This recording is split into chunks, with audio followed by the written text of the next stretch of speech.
It's the second part of our 2007 trip to Botswana. In this episode we travel to Moremi, Savuti, and then on to Botswana's northern border with Namibia. If you have not yet seen part 1 of this trip, please make use of the links and be sure to catch up on the adventure so far. Today's trip takes us from Maun into the Okavango Delta.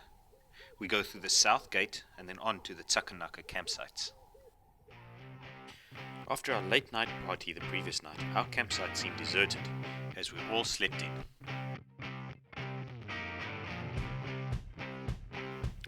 Jock was brave enough to start breakfast for us as we slowly emerged from our tents and started to pack our belongings.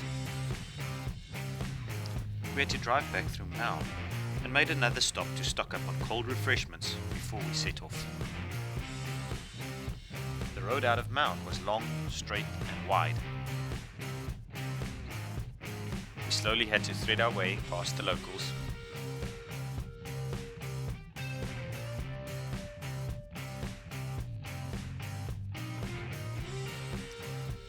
Before leaving on the trip, we were told that these roads were not well maintained, but we were fortunate that they had been recently scraped and we were able to catch up on our late start.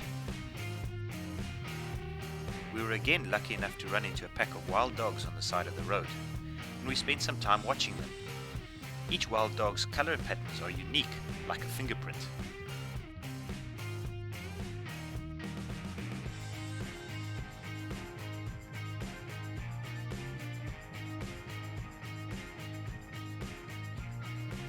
After passing through the south gate, we ran into our old friends, thick sand and thick mud. While the rest of us decided it was safest to drive around the puddles, Fritz and Marlet, as well as Kevin and Beatrice, just charged straight through them.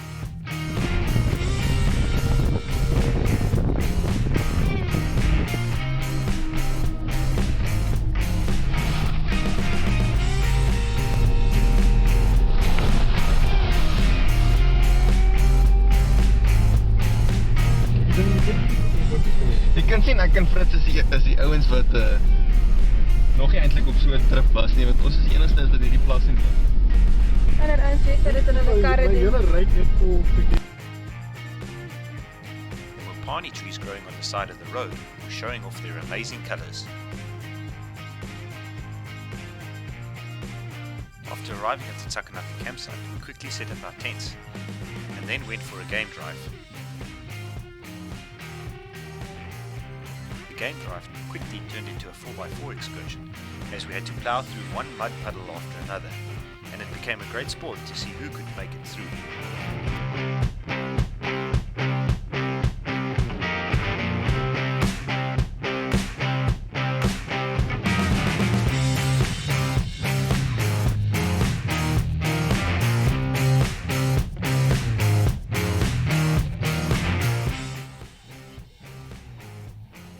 We ended our evening in our campsite with a fire burning in the background.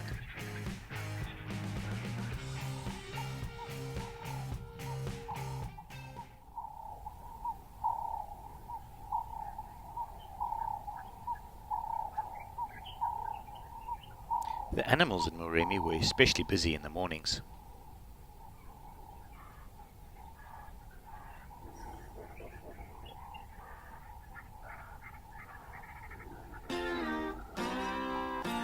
We emerged from our tents and made coffee to get our morning started.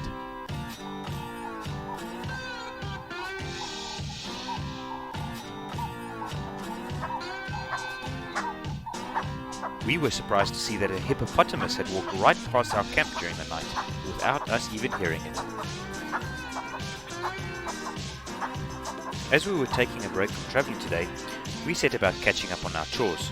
There were clothes that needed to be washed, wood that needed to be collected and chopped,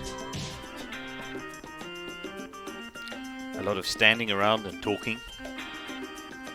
We spent some time admiring our engines, and Donovan even ended up admiring the underside of his Hilux.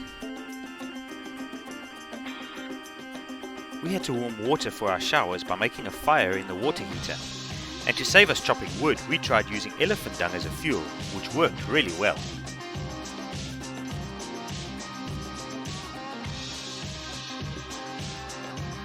We took a late afternoon game drive without seeing many animals other than a few waterbuck, some impala and a likavan.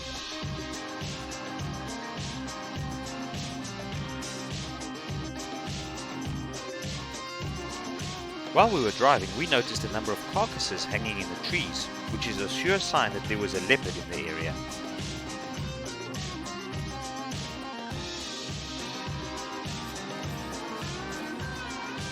We had great fun while taking this group photo, pretending that Donovan had seen a lion.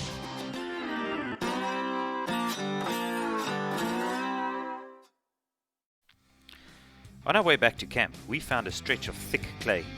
Donovan was sure that his Hilux would make it through.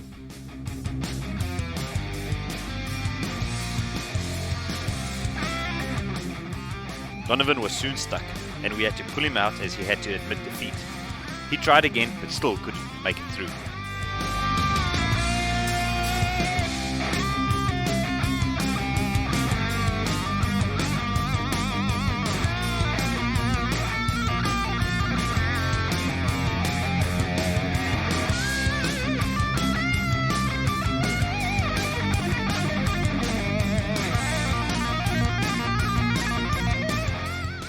I decided I would show Donovan how it was supposed to be done, but ended up just as stuck as Donovan was.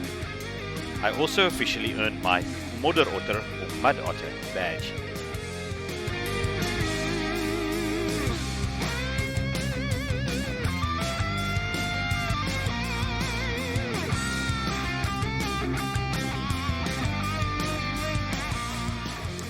Just after we left the mud hole, we were fortunate to see a leopard hunting a guinea fowl. As it was already dark, most of our photos were unfortunately blurred, but we did manage to snap one or two good photos of the leopard. When we eventually got back to our camp, we were again surprised by finding a civet cat that had taken a nap in one of the trees. The next morning, Alida went to great lengths to draw a hippo that gave us a fright as we were walking back from the ablution facility the previous night. We were pretty sure that it did not look quite like Alida's drawing.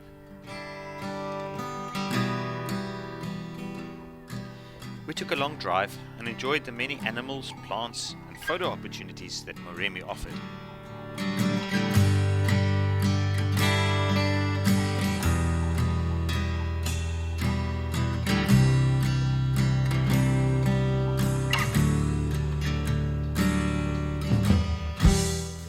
As we were in no great hurry, we made many stops to have refreshments, talk and fool around.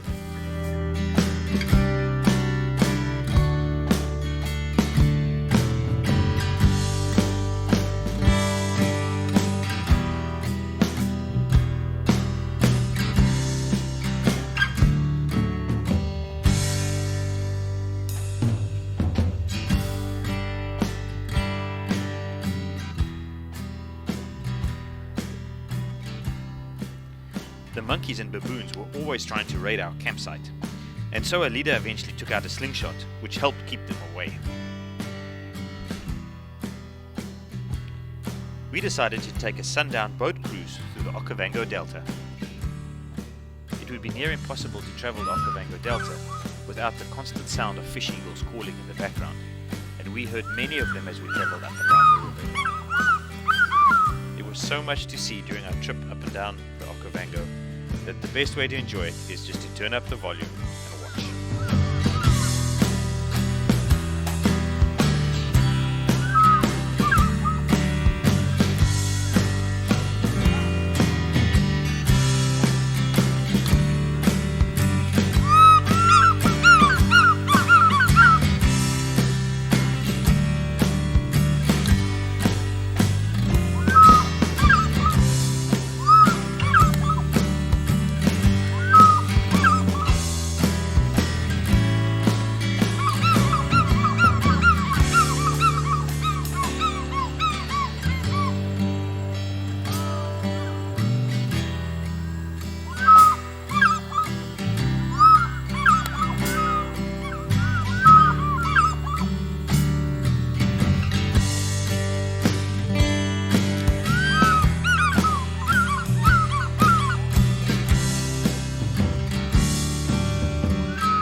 Today's trip was supposed to take us from the Tsakanaka campsites up to Savuti, but we got lost and ended up somewhere near Khwai.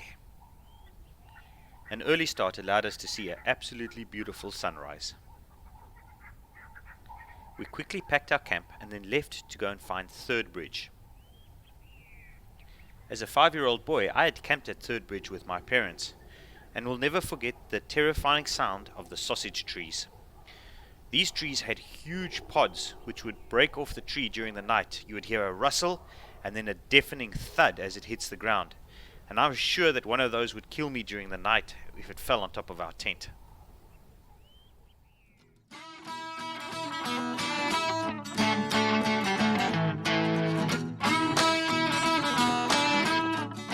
Third Bridge seemed like it was almost about to collapse, but we all made it safely across.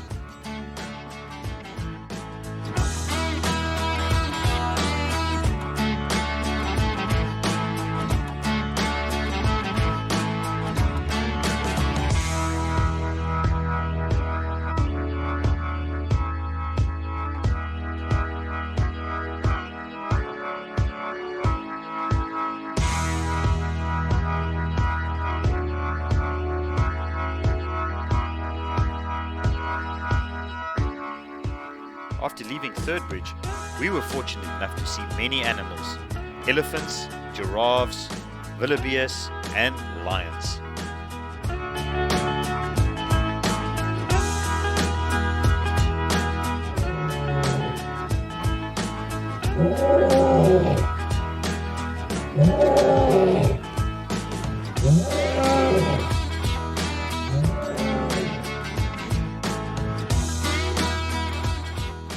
The road we were travelling on had many deep puddles. Most of them had some form of escape route around the side. And while I was going around one of the puddles, I noticed Fritz launching his ranger into the middle of the puddle. It stopped and then slowly sank.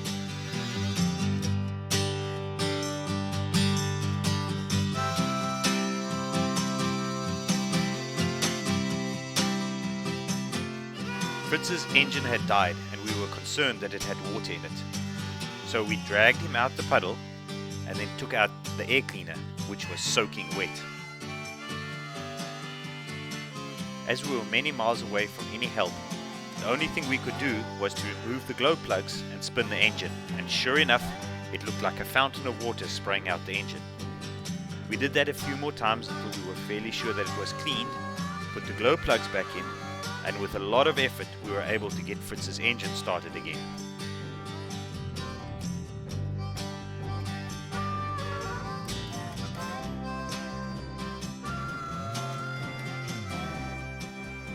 We stopped at the south gate to have brunch.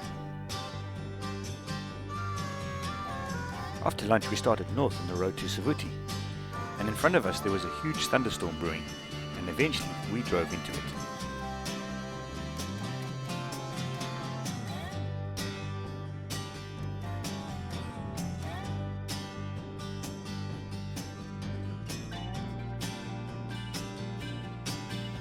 With the rain thundering down, we entered a small village, where the local children told us that they would show us the road, and they hopped onto our vehicles and wouldn't climb off.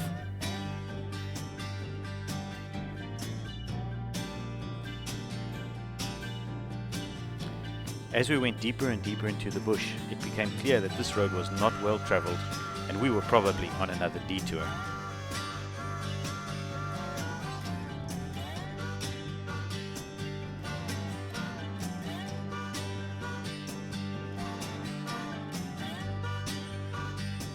We stopped to discuss our options, and as we couldn't come up with a better plan, decided to see what was around the next few corners.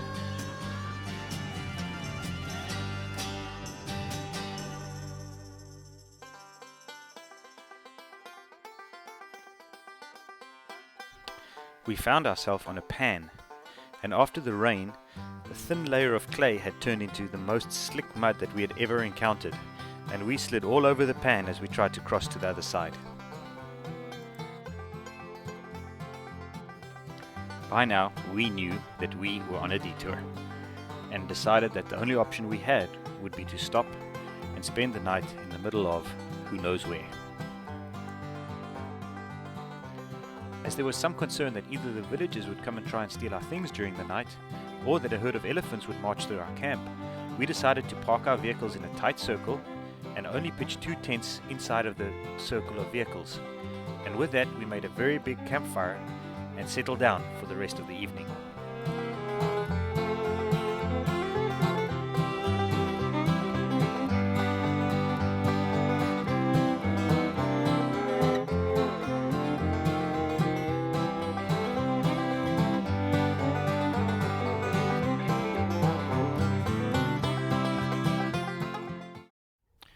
Today's trip takes us from our emergency campsite somewhere near Khwai, north through the Mabebe Gate onto Savuti. We have to do a couple of recoveries and find a few very angry elephants.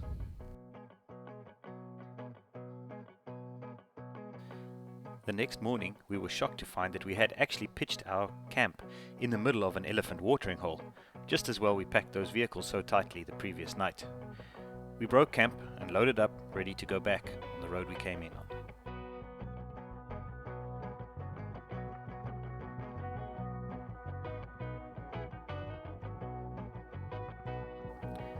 On our way out, we found this big herd of buffalo.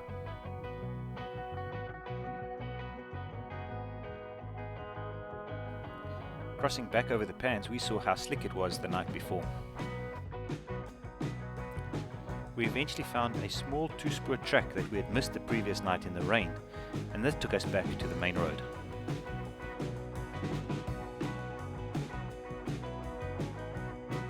With all the rain, there was plenty of mud, and it wasn't long before Christu was stuck.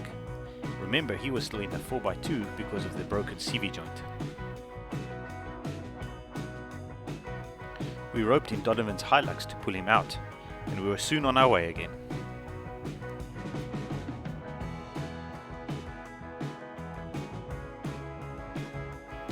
It wasn't long before Kevin's Hilux got stuck, taking one of the escape routes. Now, Toyota Hilux could not suffer the dishonor of being recovered by another vehicle, so Donovan's Hilux was roped in again to save the other Hilux.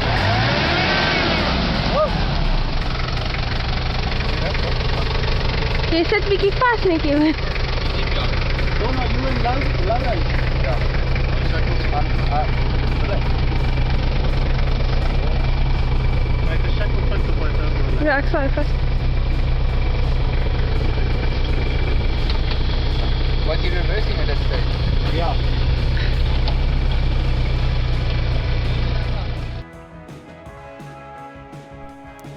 We made a quick stop at the Mabebe Gate before continuing on our journey.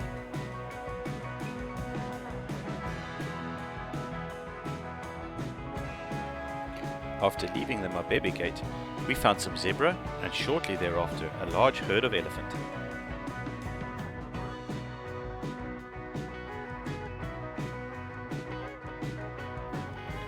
A little further down the road we found this lone bull elephant who was extremely frustrated and taking his anger out on this tree.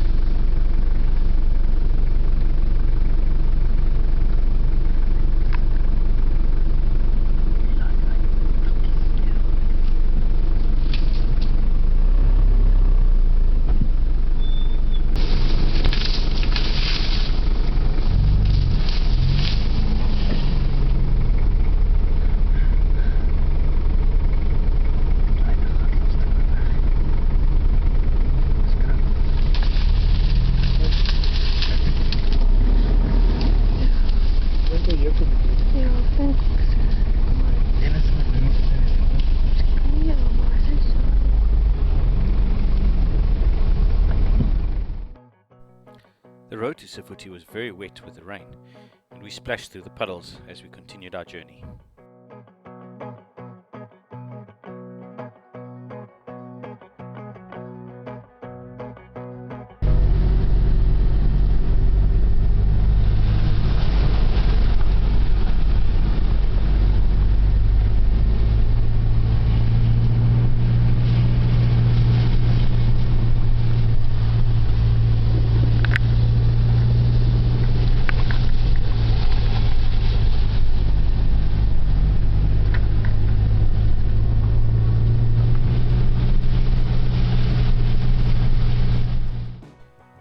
arrived at the Savuti campsite late in the afternoon. Savuti is well known for its great elephant wall. Thirsty elephant would break into the ablution facilities and then reach to the faucets where they would break those off in order to get to the water. And nothing that could be done to stop them until somebody came up with the idea of building a great wall around the ablution facilities. This wall still stands today and keeps the elephant away from the water. We set up camp under a big tree near the ablution facilities and then moved on to making our Christmas feast.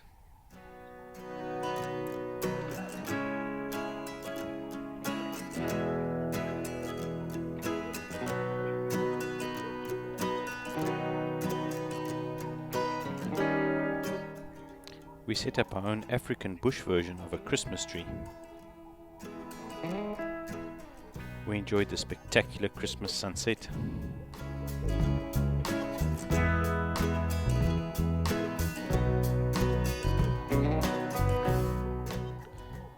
We opened gifts, laughed and joked until late in the evening.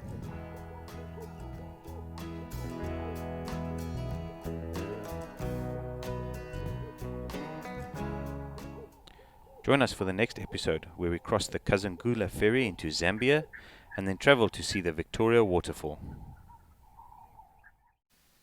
Stay tuned, or better yet subscribe for more videos of the road less explored.